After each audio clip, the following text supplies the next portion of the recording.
आज हम बात करेंगे मुंशी प्रेमचंद की अमर कृति बड़े भाई साहब। वे डांटते बहुत थे, पर हर डांट के पीछे फिक्र छुपी होती थी। जो शब्द कड़वे लगते थे, वही जिंदगी की सबसे बड़ी सीख बन जाते थे। बुकबाती में सभी का स्वागत है।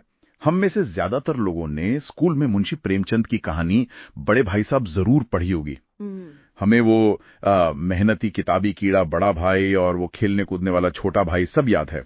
पर आज हम उस कहानी की जो स्कूल वाली समरी है ना, उससे कहीं आगे जाने वाले हैं। हम ये देखेंगे कि ये कहानी सिर्फ दो भाइयों की नहीं, बल्कि अधिकार, असफलता और उस शिक्षा व्यवस्था पर एक तीखी टिप्पणी कैसे है, जिसकी जड़ें हमारे समाज में आज भी बहुत गहरी हैं।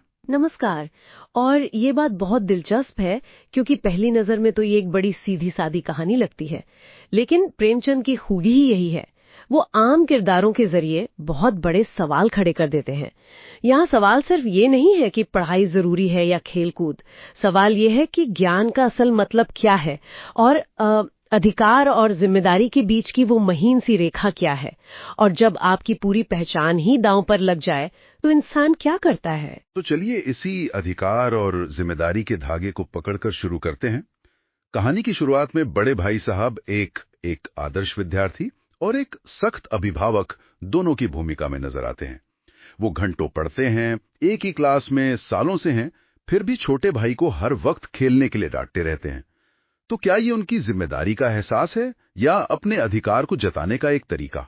ये सवाल ही कहानी का दिल है सच में। देखिए, उस किरदार के मनोविज्ञान को समझना बहुत जरूरी है।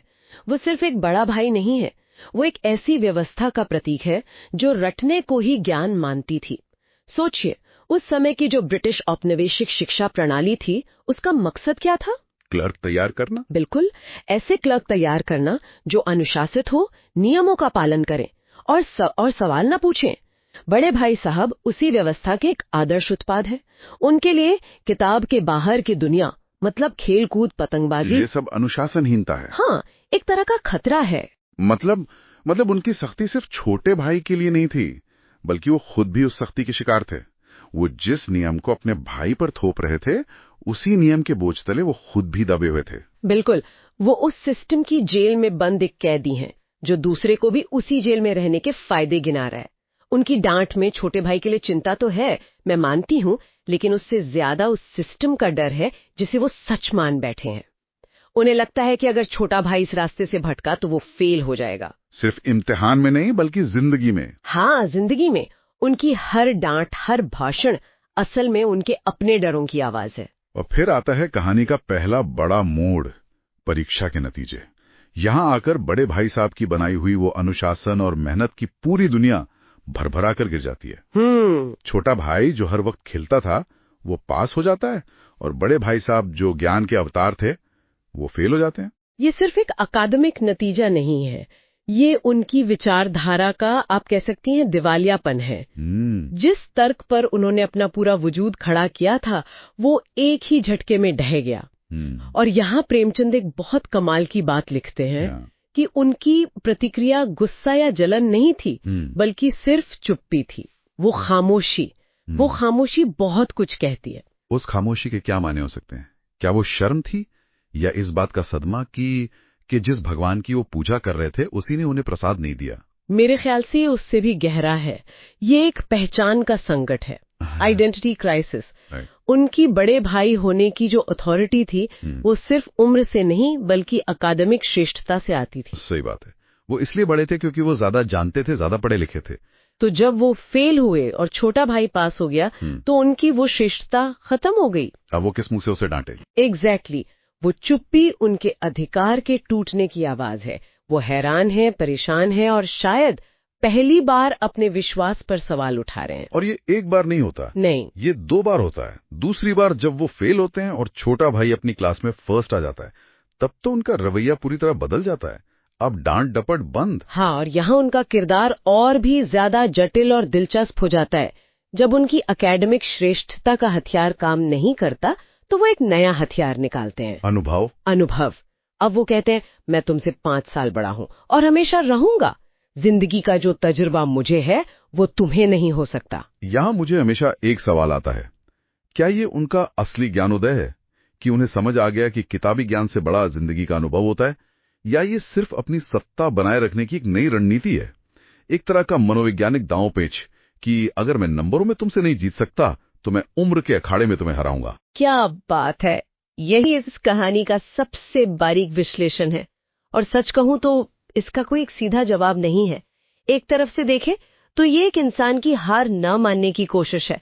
वो अपनी जिम्मेदारी या कहें अपने अधिकार को छोड़ना नहीं चाहते, इसलिए वो तर्क का मैदान ही बदल देते हैं। ये एक तरह का कोपिंग मैकेनिज्म है, अपनी टूटी हुई पहचान को बचाने का तरीका। तो क्या हम कह सकते हैं कि उनका किरदार स्थिर है, मतलब एक स्टैटिक कैरेक्टर है?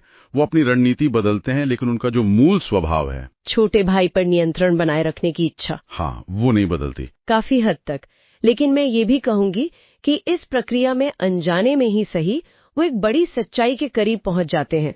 भले ही वो अनुभव की दलील अपने बचाव में दे रहे हो, लेकिन वो जो कह रहे हैं वो गलत तो नहीं है। नहीं, वो तो सही है। जिंदगी की समझ सिर्फ इतिहास और भूगोल रटने से नहीं आती, तो शायद वो अपनी सत्ता बचाने के लिए एक सच का इस्तेमाल कर रहे हैं, और यही उनके किरदार को ग्रे बनाता है।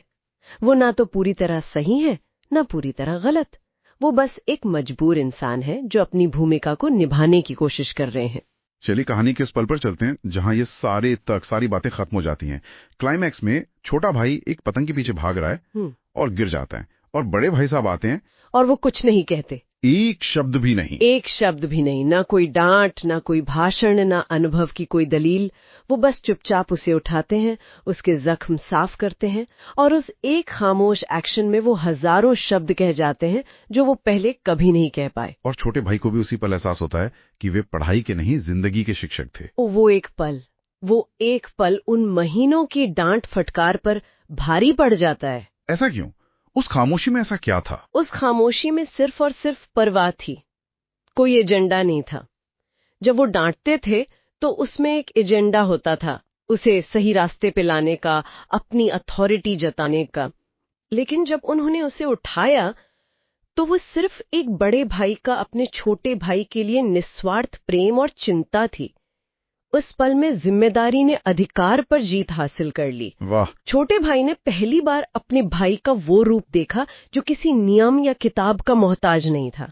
वो एक शुद्ध मानवीय रिश्ता था। लेकिन यहाँ एक और सवाल है। कहानी के अंत में छोटा भाई फिर से अपने बड़े भाई के अधिकार को स्वीकार कर लेता है। वो कहता है, उनकी बातों से मेरी आंखें खुल गईं। तो क्या उसने सच में संतुलन का सबक सीखा, या वो फिर से उसी अधिकार के नीचे आ गया, बस इस बार खुशी खुशी? क्या ये एक तरह की मनोवैज्ञानिक जीत है बड़े भाई की? ये एक बहुत ही महत्वपूर्ण सवाल है। मुझे लगता है कि छोटा भाई अब उनके अधिकार को डर से नहीं बल्कि सम्मान से स्वीकार करता है। पहले वो नियमों को मानता था क्योंकि उसे सजा का डर था। अब वो उनके मार्गदर्शन को स्वीकार करता है क्योंकि उसने उस मार्गदर्शन के पीछे छिपी हुई चिंता और प्यार को देख लिया है। वो अब ये समझ गया है कि कभी कभी जो हमें रोकते हैं वही सबसे ज्यादा चाहते हैं कि हम आगे बढ़ें। तो हाँ, एक तरह से बड़े भाई साहब की जीत होती है, लेकिन ये डांट डपट की जीत नहीं है, ये उनके प्यार और जिम्मेदारी की जीत है। तो अगर हम इस पूरी चर्चा को समेटें तो कहानी का असल संदेश क्या है? क्या ये सिर्फ इतना है कि किताबें ज्ञान देती हैं लेकिन अनुभव जीवन सिखाता है? ये तो बहुत सुनावा लगता है। नहीं, मेरे हिसाब से संदेश इससे कहीं ज्यादा गहरा है। प्रेमचंद ये नहीं कह रहे कि एक सही है और दूसरा गलत। वो संतुलन की बात कर रहे हैं। वो कह रहे हैं कि ज्ञान जब तक अनुभव और संवेदना के साथ ना जुड़े तब तक वो खोखला है, एक बोझ है। बड़े भाई साहब की तरह। बिल्कुल। बड़े भाई साहब के पास ज्ञान था पर छोटे भाई के पास अनुभव था पर दिशा नहीं। असली समझ तब पैदा होती है जब ये दोनों मिलते हैं। और ये कहानी उस शिक्षा प्रणाली पर भी एक टिप्पणी है जो सिर्फ नंबरों और रटने पर जोर देती है। जी। वो ऐसे बड़े भाई साहब पैदा करती है जो नियमों को तो जानते हैं पर जिंदगी को जीना नहीं जानते। बिल्कुल। कहानी में बड़े भाई साहब कहते हैं कि इंग्लैंड का इतिहास पढ़ना पड़ता है और हेनरी 8वें के नाम याद रखने पड़ते हैं जिसका असल जिंदगी से कोई लेना देना नहीं है। ये उस अप्रासंगिक शिक्षा का मजाक है जो बच्चों पर थोपी जाती थी और शायद आज भी थोपी जाती है। जी। प्रेमचंद पूछ रहे हैं कि ऐसी शिक्षा का क्या फायदा जो आपको एक बेहतर या ज्यादा दयालु इंसान ना बनाए। तो बड़े भाई साहब की ये कहानी हमें सिर्फ दो भाइयों के रिश्ते के बारे में नहीं बल्कि ज्ञान और अनुभव, अधिकार और जिम्मे के फर्क और रिश्ते को बहुत खूबसूरती से समझाती है। और ये हमें आज भी सोचने के लिए एक बहुत जरूरी सवाल देती है। हमारी आज की शिक्षा प्रणाली में, हमारे घरों में, हमारे समाज में हम बड़े भाई साहब की तरह सिर्फ किताबों और नंबरों पर जोर दे रहे हैं, या हम बच्चों को जिंदगी के अनुभव, असफलता से सीखने और संवेदना को भी उतनी ही अहमियत दे रहे हैं?